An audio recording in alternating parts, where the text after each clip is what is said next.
യതീമിന്റെ മഹത്വം ആർക്കറിയാമായിരുന്നു? അല്ലാഹുവിന്റെ പ്രവാചകന്റെ സ്വഹാബത്തിനറിയാം, അല്ലാഹുവിന്റെ റസൂലിന്റെ സ്വഹാബത്തിനറിയാം. ഒരു ചരിത്രം പറഞ്ഞുകൊണ്ട് വഅദ് നിർത്തുകയാണ്. മഹാനായ നബി മുഹമ്മദ് മുസ്തഫ മുസ്തഫ സല്ലല്ലാഹു അലൈഹി വസല്ലമ തങ്ങൾ മസ്ജിദ് നബവിയിൽ ഇരിക്കുകയാണ്. ഒരു യുദ്ധത്തിന് പോകാൻ, മുഅ്തത്തി യുദ്ധത്തിന് പോകാനുള്ള സഹാബത്തിനെ തെരഞ്ഞെടുക്കുകയാണ്. അങ്ങനെ ഒരു വിഭാഗം സഹാബത്തിനെ, യോദ്ധാക്കളെ തെരഞ്ഞെടുത്തു. ഇനി അമീറ വേണ്ടത്. 3 പേരെ വിളിച്ചു, 3 ചെറുപ്പക്കാരായ സഹാബിയെ വിളിച്ചിട്ട് അള്ളാഹുവിന്റെ പ്രവാചകൻ സല്ലല്ലാഹു അലൈഹി വസല്ലമ തങ്ങൾ പറഞ്ഞു, ഒന്നാമത് യുദ്ധം നയിക്കേണ്ടത് നീയാ. നിനക്കെന്തെങ്കിലും സംഭവിച്ചാൽ രണ്ടാമത് നീ, നിനക്കെന്തെങ്കിലും സംഭവിച്ചാൽ മൂന്നാമത് നീ, നിനക്കെന്തെങ്കിലും സംഭവിച്ചാൽ സഹാബത്തെ നിങ്ങളിൽ ആരെങ്കിലും യുദ്ധം നയിക്കണം. ഈ പറഞ്ഞതിന്റെ അർത്ഥം ഒന്നാമത് നീ മരിക്കും, രണ്ടാമത് നീ മരിക്കും, മൂന്നാമത് നീ മരിക്കും. യുദ്ധത്തിന് മുമ്പേ തന്നെ മരണം പറഞ്ഞു. ഞാൻ വെറുതെ പറഞ്ഞതല്ല. ഈ 3 സ്വഹാബികളുടെയും ഖബർ ഞാൻ സിയാറത്ത് ചെയ്തിട്ടുണ്ട്. ഈ ചരിത്രം ആ സഹാബിമാരുടെ ഖബറിന്റെ ചാരത്ത് എഴുതി വെച്ചിട്ടുണ്ട്. അള്ളാഹു ഭാഗ്യം തരുമാറാകട്ടെ. അള്ളാഹു സിയാറത്ത് ചെയ്യാൻ ഭാഗ്യം തരുമാറാകട്ടെ. ഫലസ്തീൻ, ഈജിപ്റ്റ് ഒക്കെ സിയാറത്ത് പോകുമ്പോ ഈ 3 സ്വഹാബികളുടെ ഖബർ കാണാം. അവിടെ എഴുതി വെച്ചിട്ടുണ്ട് ഈ ചരിത്രം. അള്ളാഹു ചെന്ന് വായിക്കാനും ആ സഹാബത്തിന്റെ ഖബർ സിയാറത്ത് ചെയ്യാൻ അള്ളാഹു ഭാഗ്യം തരുമാറാകട്ടെ. അള്ളാഹു ഭാഗ്യം തരുമാറാകട്ടെ. ആ യാത്രയിലാണ് ആരെ കാണാൻ പോകുന്നത്? ഫിർഔനിനെ കാണാൻ പോകുന്നത്. അള്ളാഹു പോയി കാണാൻ ഭാഗ്യം തരുമാറാകട്ടെ. നീ പറ, വേണ്ടേ? അവനെ കാണണ്ടേ?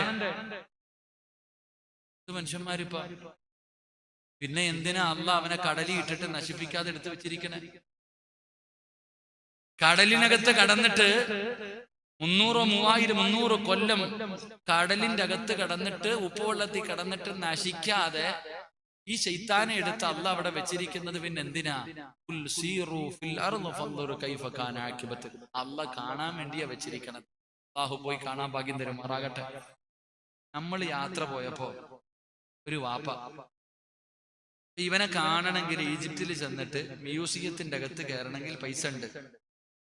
എല്ലാം കണ്ടു കഴിയുമ്പോ ഇവനെ കാണണമെങ്കിൽ പ്രത്യേകം $9 കണ്ട. ഇവനെ ഒരുത്തനെ കാണണമെങ്കിൽ പ്രത്യേക പൈസ കൊടുക്കണം. VIP അല്ലേ?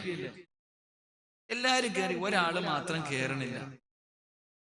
അപ്പോ വാപ്പങ്ങൾ വരണില്ലേ? ഞാൻ വരണില്ല. വിചാരിച്ചു പൈസ ഇല്ലാത്തോണ്ടായിരിക്കും. പൈസ ഇല്ലാത്തത് കൊണ്ടാണ്. എന്റെ പ്രിയമുള്ളവരപ്പോ ഈ ഉപ്പാ നമ്മള് പൈസ ഇല്ലാത്തോണ്ടാന്ന് വിചാരിച്ചു. വാപ്പ പൈസ നമ്മൾ കൊടുക്കാം. അള്ള വെറുത്തവനെ എനിക്ക് കാണണ്ടാന്ന്. എവിടെ പോയി നിന്നിട്ട്? ഈജിപ്തിൽ പോയി. അങ്ങനെയും ചില ആൾക്കാരുണ്ട്. ശരി. അപ്പൊ ഈ 3 സ്വഹാബികളുടെ മരണം യുദ്ധത്തിന് മുമ്പേ പറഞ്ഞു. എന്നിട്ട് പറഞ്ഞു എല്ലാരും ഒരുങ്ങാൻ പറഞ്ഞു. പോയി റെഡിയായി വരാൻ പറഞ്ഞു. സഹാബത്ത് മുഴുവനും വീട്ടിൽ പോവാ. സഹാബത്ത് മുഴുവനും വീട്ടിൽ പോകുമ്പോ ഈ 3 പേരിൽ രണ്ടാമത് നിന്ന സഹാബി മഹാനായ ജൗഫർ റളിയല്ലാഹു തആല അൻഹു തുള്ളി ചാടിയിട്ടായി ചങ്ങാതി വീട്ടിൽ പോണേ.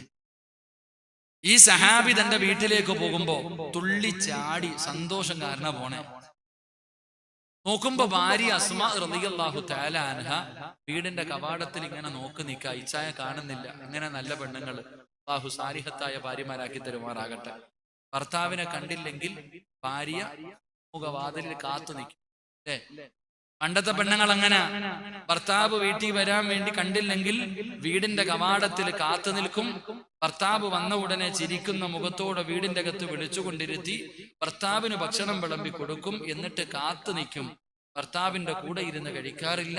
ഭർത്താവ് ഭക്ഷണം കഴിച്ച് എഴുന്നേറ്റ് കഴിയുമ്പോ ഭർത്താവ് നിന്ന പാത്രത്തിന്റെ അകത്ത് തന്നെ കൈയിട്ട് വാരിത്തി. അള്ളാഹു ഈമാൻ തരുമാറാകട്ടെ. അള്ളാഹ് ഈമാൻ തരുമാറാകട്ടെ. ഈമാൻ തരുമാറാകട്ടെ. ഇന്നത്തെ പെണ്ണുങ്ങള് ഭർത്താവ് വീട്ടിൽ പോകുമ്പോ തിന്നിട്ട് പാത്രവും കഴുകിയിട്ട് കിടന്നുറങ്ങുന്നുണ്ട് അവസ്ഥ. അപ്പോ ജൗഫർ റളിയല്ലാഹു തആല അൻഹു തന്റെ വീട്ടിലേക്ക് പോകുമ്പോ ഭാര്യ ഇങ്ങനെ കാത്തു നിൽക്ക. ഭർത്താവിന്റെ ചിരിക്കുന്ന മുഖവും സന്തോഷവും കണ്ടപ്പോ ഭാര്യ ചോദിച്ചു, എന്താ ഇത്ര സന്തോഷം? വല്ലാത്ത സന്തോഷമുണ്ടല്ലോ, എന്തേ ജൗഫറെ? അസ്മാ റളിയല്ലാഹു തആല അൻഹയോട് പറഞ്ഞു, പെണ്ണെ, മുത്ത് നബി എന്നെ യുദ്ധത്തിന്റെ അമീറാക്കി തെരഞ്ഞെടുത്തു, അതിന്റെ സന്തോഷമാണ്. അള്ളാഹുവിന്റെ പ്രവാചകൻ എന്നെ യുദ്ധത്തിന്റെ അമീറാക്കി തെരഞ്ഞെടുത്തതിന്റെ സന്തോഷമാ. രണ്ടുപേരും വീടിന്റെ അകത്ത് കയറി ഭക്ഷണമെല്ലാം കഴിച്ചു, കിടന്നുറങ്ങി. എന്റെ പ്രിയമുള്ളവരെ, പിറ്റേ ദിവസം രാവിലെ യുദ്ധത്തിന് വേണ്ടി യാത്രയാവുകയാ. ജൗഫർ റളിയല്ലാഹു തആല അൻഹു തന്റെ മക്കളുടെ അടുക്കൽ പോയി കെട്ടിപ്പിടിച്ചു, ചുംബനമെല്ലാം കൊടുത്തു. തന്റെ ഭാര്യ അടുക്കൽ വന്നു, അറിയാൻ തിരിച്ചു വരില്ല എന്ന്. എന്നിട്ടും അവിടെ നിന്ന് പറഞ്ഞു, ഇൻഷാ അല്ലാ സ്വർഗത്തിൽ വെച്ച് കാണാം, വിധിയുണ്ടെങ്കിൽ കാണാം, ഇൻഷാ അല്ലാ മക്കളെയൊക്കെ നല്ലതുപോലെ നോക്കിക്കൊള്ളണം. യാത്ര പറഞ്ഞു ഇറങ്ങി. പ്രവാചകന്റെ മുന്നിലേക്ക് കടന്നു ചെന്നു. അവിടെ നിന്ന് എല്ലാവരും കൂടെ പടച്ചവനെ മുഅത്തത്തിന്റെ രണാങ്കണത്തിലേക്ക് യാത്രയായി. അവസാനം യുദ്ധം തുടങ്ങി. അള്ളാഹുവിന്റെ പ്രവാചകൻ പറഞ്ഞതുപോലെ ഒന്നാമത്തെ സ്വഹാബി യുദ്ധക്കളത്തിൽ യുദ്ധം ചെയ്തുകൊണ്ടിരിക്കുമ്പോ വെട്ടുകൊണ്ട് പിടഞ്ഞ് താഴെ വീണു.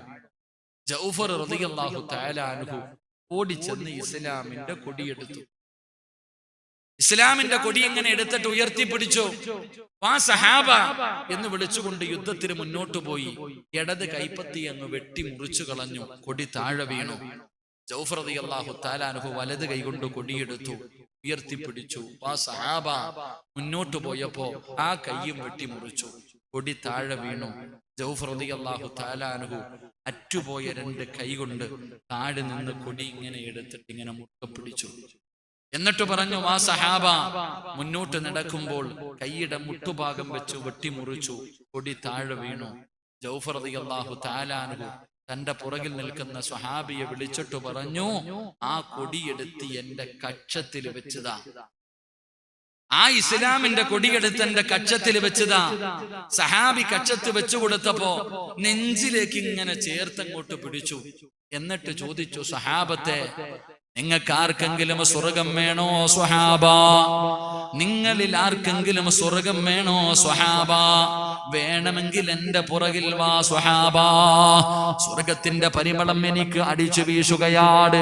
മഹാനായ ജൗഫർ റളിയല്ലാഹു തആല അൻഹു യുദ്ധക്കളത്തിലേക്ക് ഇസ്ലാമിന്റെ കൊടിയും പിടിച്ചുകൊണ്ട് അവിടെ നിന്ന് മുന്നോട്ട് പോകുമ്പോ ശത്രുക്കൾ നാലു ഭാഗത്ത് നിന്ന് വളയുകയാണ്. ജൗഫർ റളിയല്ലാഹു തആല അൻഹുവിനെ വെട്ടി ുറുക്കുകയാ.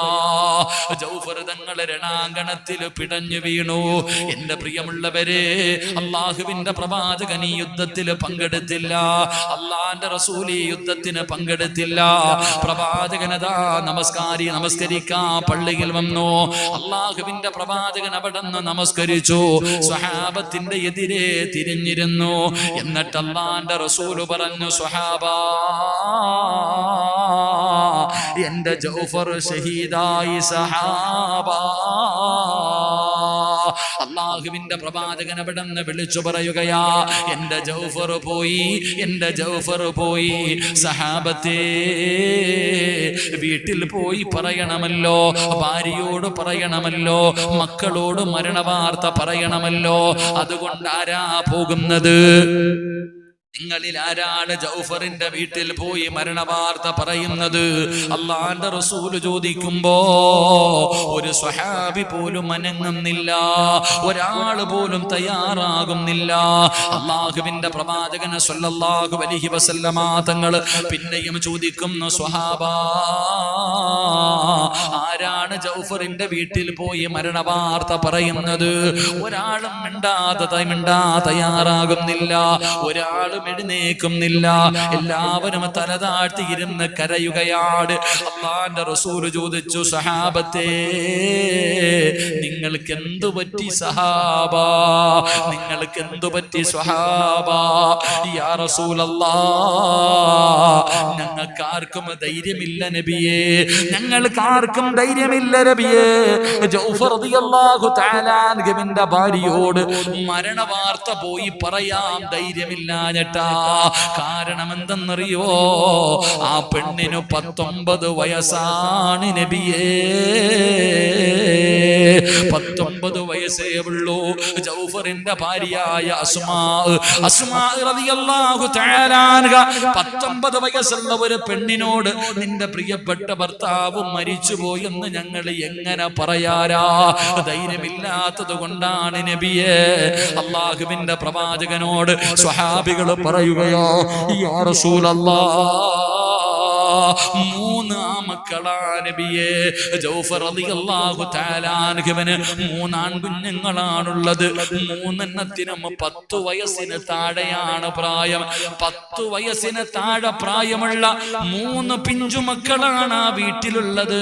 ആ മക്കളോട് മക്കളെ നിങ്ങളുടെ വാപ്പ മരിച്ചുപോയടാ. എങ്ങനെയാ നബിയെ ഞങ്ങൾ പറയുന്നത്? അള്ളാഹുവിന്റെ റസൂലിനോട് സ്വഹാബത്ത് പറയുമ്പോ പ്രവാചകൻ പറഞ്ഞു, സ്വഹാബാ മരണം പറയണം, സ്വഹാബാ മരണം അറിയിക്കണമല്ലോ, അതുകൊണ്ട് വാ നമുക്ക് ഒരുമിച്ച് പോകാം. അള്ളാഹുവിന്റെ പ്രവാചകനും സ്വഹാബത്തും മസ്ജിദുൻ നബവിയിൽ ഇരുന്നിട്ട് അതാ ജൗഫർ റളിയല്ലാഹു തആല അൻഹുവിന്റെ വീട്ടിലേക്ക് പോകുകയാണ്. ജൗഫർ തങ്ങളുടെ വീട്ടിലേക്ക് മരണം പറയാ പോകുകയാ. ഈ നാട്ടിലെ പെങ്ങളെ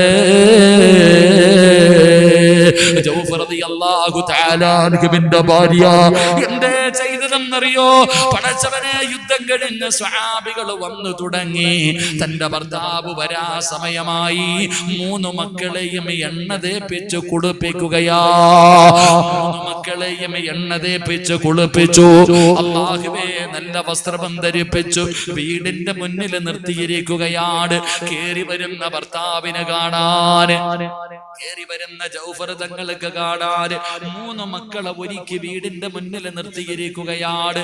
പടച്ചവനെ, 19 വയസ്സുകാരി അടുക്കളയിലാണ്. തന്റെ ഭർത്താവിന് ഇഷ്ടപ്പെട്ട ഭക്ഷണം, തന്റെ ഭർത്താവിന് ഏറ്റവും ഇഷ്ടപ്പെട്ട ഭക്ഷണം അടുക്കളയിൽ ഇരുന്ന് വെച്ചുകൊണ്ടിരിക്കുകയാണ്. അപ്പോഴാണ് മക്കള് വിളിച്ചു പറയുന്ന, ഉമ്മാ, അള്ളാഹുവിന്റെ പ്രവാചകനും നമ്മുടെ വാപ്പയും വരുന്നുമ്മാ. അള്ളാഹുവേ, മുത്തുനബി വരുന്നുമ്മാ. കാരണം മുത്തുനബിയുടെ പുറകിൽ വാപ്പ കാണും. മക്കൾക്ക് വല്ലാത്ത സന്തോഷമായി. അള്ളാഹുവിന്റെ പ്രവാചകൻ കടന്നു വന്നപ്പോ 3 മക്കളും ഇറങ്ങിയോടി റസൂലുള്ളാന്റെ കയ്യിൽ പിടിച്ചു ചുംബിക്കുകയാ. മുത്തുനബിയുടെ കയ്യിൽ പിടിച്ചു ചുംബിച്ചു. അള്ളാന്റെ റസൂലിന്റെ കയ്യിൽ പിടിച്ചു ചുംബിച്ചു. എന്നിട്ട് മക്കള് വാപ്പാനെ തിരയുകയാണ്. പുറകിൽ നിൽക്കുന്ന സ്വഹാബത്തിന്റെ ഇടയിൽ വാപ്പയുണ്ടോ, വാപ്പയുണ്ടോ? മക്കള് തിരയുകയാ. കാണാതെ വന്നപ്പോ ജൗഫർ റളിയല്ലാഹു തആല അൻഹുവിന്റെ മക്കളുണ്ടല്ലോ, ജൗഫർ തങ്ങളുടെ മക്കളുണ്ടല്ലോ, വാപ്പാനെ കാണാതെ വന്നപ്പോ അള്ളാന്റെ റസൂലിന്റെ കയ്യിൽ പിടിച്ചിട്ട് ചോദിക്കുന്നു, നബിയേ, ഞങ്ങളുടെ വാപ്പ എവിടെ നബിയേ? ഞങ്ങളുടെ ഉപ്പ എവിടെ നബിയേ? എന്തു മറുപടി പറയാനാ? അള്ളാന്റെ റസൂല് കരയാൻ തുടങ്ങി. മുത്തുനബിയുടെ കണ്ണ് നിറയാൻ തുടങ്ങി. പിഞ്ചു മക്കളോട് എങ്ങനെ പറയാനാ? 3 മക്കളെയും അള്ളാഹുവിന്റെ പ്രവാചകനെ കെട്ടിപ്പിടിച്ചു. റസൂലുള്ള കരയുകയാ, റസൂലുള്ള കരയുകയാ. എന്നിട്ട് അള്ളാഹുവിന്റെ പ്രവാചകൻ അവിടെന്ന് പറഞ്ഞു, സഹാബാ, എന്റെ ജൗഫറിന്റെ മക്കളെ സ്നേഹിക്കൂ സഹാബാ. യതീമായ മക്കളെ കിട്ടിയപ്പോ സഹാബത്ത് മത്സരിക്കുകയാ വാപ്പാ. അവരെയൊന്ന് ചുംബിക്കാർ, അവരുടെ തലയിലൊന്ന് തടകാർ. പടച്ചവരെ, മത്സരമാണ്, മത്സരമാണ്, മത്സരമാണ്. സ്വഹാബികൾ താഴെ വെക്കുന്നില്ല. യതീമായ മക്കളെ സ്നേഹിച്ച മുത്തുനബിയുടെ കൂടെ സ്വർഗത്തിൽ ഒരുമിക്കാ. തലയിൽ തലോടിയാ പാപം പൊറുക്കുമല്ലോ. മത്സരിക്കുകയാണ്. 19 വയസ്സുള്ള പെണ്ണ് വീടിന്റെ അകത്തിരുന്ന് നോക്കുമ്പോ പടച്ചവരെ, ഈ രംഗം കണ്ടപ്പോൾ, ഈ രംഗം കണ്ടപ്പോ പറയാതെ മനസ്സിലായി, പറയാതെ തന്നെ മനസ്സിലായി. വിളിച്ചു ചോദിക്കുന്നു, നബിയേ, എന്റെ ജൗഫർ പോയോ നബിയേ? എന്റെ ജൗഫർ പോയോ നബിയേ? മുഅത്തത്തിന്റെ നേതാക്കന്മാർക്ക് എന്ത് സംഭവിച്ചു നബിയേ? എന്ത് സംഭവിച്ചു നബിയേ? അള്ളാന്റെ റസൂല് പറഞ്ഞു, അസുമാ, ജൗഫർ ഷഹീദായി. ഒരു ഭാര്യയോട്, 19 വയസ്സുള്ള ഒരു പെണ്ണിനോട്, 10 വയസ്സിന്റെ താഴെ പ്രായമുള്ള 3 മക്കളുള്ള ഒരു പെണ്ണിനോട് നിന്റെ പ്രിയപ്പെട്ട ഭർത്താവ് മരിച്ചെന്ന് പറഞ്ഞപ്പോ എല്ലാവരും ഇങ്ങനെ നോക്കി നിൽക്കുകയാണ്. എന്താണ് പ്രതികരണം? മുടിയടിച്ചിടുമോ? നെഞ്ചത്തടിക്കുമോ? ബോധം കെട്ട് താഴെ വീണുമോ? ഒന്നും സംഭവിച്ചില്ല ഉമ്മ. അവിടെ നിന്ന് ചോദിച്ചത് എന്തെന്നറിയോ? യാ റസൂലല്ലാ, അല്ലാഹുവിന്റെ നബിയേ, എനിക്കൊരേ ഒരു കാര്യം അറിയണം നബിയേ, എന്റെ ഭർത്താവിനെ കുറിച്ച് എനിക്കൊരേ ഒരു കാര്യം അറിയണം. എന്തേ പെണ്ണെ, എന്തേ പെണ്ണെ, എന്റെ ഭർത്താവ് മരിച്ചത് നോമ്പുകാരനായിട്ടാണോ? എന്റെ ഭർത്താവ് മരിച്ചത് നോമ്പുകാരനായിട്ടാണോ? അള്ളാന്റെ റസൂല് പോലും അത്ഭുതപ്പെട്ടു പോയി. ഭർത്താവ് മരിച്ചെന്ന് പറഞ്ഞപ്പോ ഒരു ഭാര്യ ചോദിച്ച ചോദ്യം, മരിച്ചത് നോമ്പുകാരനായിട്ടാണോ? അള്ളാന്റെ റസൂല് ചോദിച്ചു, നീ ചോദിക്കാനുള്ള കാരണം എന്താ? യാ റസൂലല്ലാ, ഞങ്ങൾ മണിയറക്കകത്ത് കിടക്കുമ്പോ, കിടപ്പറയിൽ കിടക്കുമ്പോ എന്റെ ജൗഫർ ഒരിക്കൽ എന്നോട് പറഞ്ഞു, പെണ്ണെ നീ അള്ളാഹുവിനോട് എനിക്ക് വേണ്ടി ഒന്ന് ദുആ ചെയ്യണേ. എനിക്ക് വലിയ ഒരു മോഹമുണ്ട്, വലിയ ഒരു ആഗ്രഹമുണ്ട്. എന്റെ ആഗ്രഹം എന്തെന്നറിയോ? നോമ്പുകാരനായിട്ട് മരിക്കണം, നോമ്പുകാരനായിട്ട് മരിക്കണം. അള്ളാടെ മുന്നിൽ പോയിരുന്ന് നോമ്പ് തുറക്കണം. നീ ദുആ ചെയ്യണേ. അന്ന് മുതൽ അസ്മാ ദുആ ചെയ്യുമായിരുന്നു. അള്ളാഹുവിന്റെ പ്രവാചകനോട് സ്വഹാബികൾ പറഞ്ഞു, യാ റസൂലല്ലാഹ്, 96 വെട്ടുകൊണ്ടിട്ട് കയ്യും കാലുമില്ലാതെ ശരീരം മുഴുവനും തുണ്ടം തുണ്ടമായി വെട്ടിഞ്ഞുറുക്കിയിട്ടിരിക്കുകയാണ്. ജൗഫർ തങ്ങളുടെ ചാരത്തേക്ക് ഒരു സ്വഹാബി വെള്ളവുമായി ഓടിച്ചെന്നു. വായിലേക്ക് ഒഴിക്കാൻ പോയപ്പോ മുഖം തിരിച്ചു കളഞ്ഞു. സഹാബി, എനിക്കിന്ന് സുന്നത്തു നോമ്പാ, എനിക്ക് നോമ്പുകാരനായിട്ട് മരിക്കണം, എനിക്ക് നോമ്പുകാരനായിട്ട് മരിക്കണം. അള്ളാടെ മുന്നിൽ പോയിരുന്ന് നോമ്പ് മുറിക്കണം. അതുകൊണ്ട് എനിക്ക് വെള്ളം തരല്ലേ. ഇതെന്റെ ഭാര്യ ദുആ ചെയ്തിട്ട് അല്ലാഹു എനിക്ക് നൽകിയതാ. കരഞ്ഞ് വിളിച്ചുകൊണ്ട് ജൗഫർ തങ്ങൾ പറയുകയാ, അവസാനം അവിടെ കിടന്ന് നോമ്പുകാരനായിട്ടാണ് മരിച്ചത്. മുത്തുനബി പറഞ്ഞു, പെണ്ണേ, റഅയ്തു ജൗഫറ മലകൈനി യതീറു മഅൽ മലായിക. നിന്റെ ഭർത്താവുണ്ടല്ലോ, മലക്കുകളുടെ കൂടെ പറന്ന് സ്വർഗത്തിലേക്ക് പോകുന്നത് ഞാൻ കണ്ടു എന്ന് ലോകത്തിന്റെ നേതാവ് പറഞ്ഞു കൊടുക്കുമ്പോ, എന്തിനായി ചരിത്രം പറഞ്ഞത്? യതീമായ മക്കളെ സ്നേഹിക്കാൻ പറഞ്ഞപ്പോ അവരുടെ തലയിൽ തലോടുകയാണ്, അവരെ സ്നേഹിക്കുകയാണ്, അവരെ ചുംബിക്കുകയാണ്. പടച്ചവന് ജൗഫർ റളിയല്ലാഹു തആല അൻഹുവിന്റെ മക്കളെ സ്നേഹിക്കുകയാ, അവര് മത്സരിക്കുകയാ. അതുകൊണ്ട് എന്റെ പ്രിയമുള്ളവരോട് പറയുകയാണ്, നാളെ പ്രവാചകന്റെ കയ്യിൽ പിടിച്ച് സ്വർഗത്തിലെ കടന്നു പോകണോ? അല്ലാഹുവിന്റെ പ്രവാചകന്റെ സ്വർഗത്തിലെ കൂട്ടുകാരാകണോ? ലോകത്തിന്റെ നേതാവ് പറയുകയാ, അന വകാഫിൽ യതീമി ഫീ ജന്നതി ഹഖദാ. യതീമിനെ സ്നേഹിക്കുന്നവർ, യതീമിനെ സഹായിക്കുന്നവർ നാളെ സ്വർഗത്തിൽ എന്റെ കൂടെയാണെന്ന് ആദരവായ പ്രവാചകൻ നബി മുഹമ്മദ് മുസ്തഫ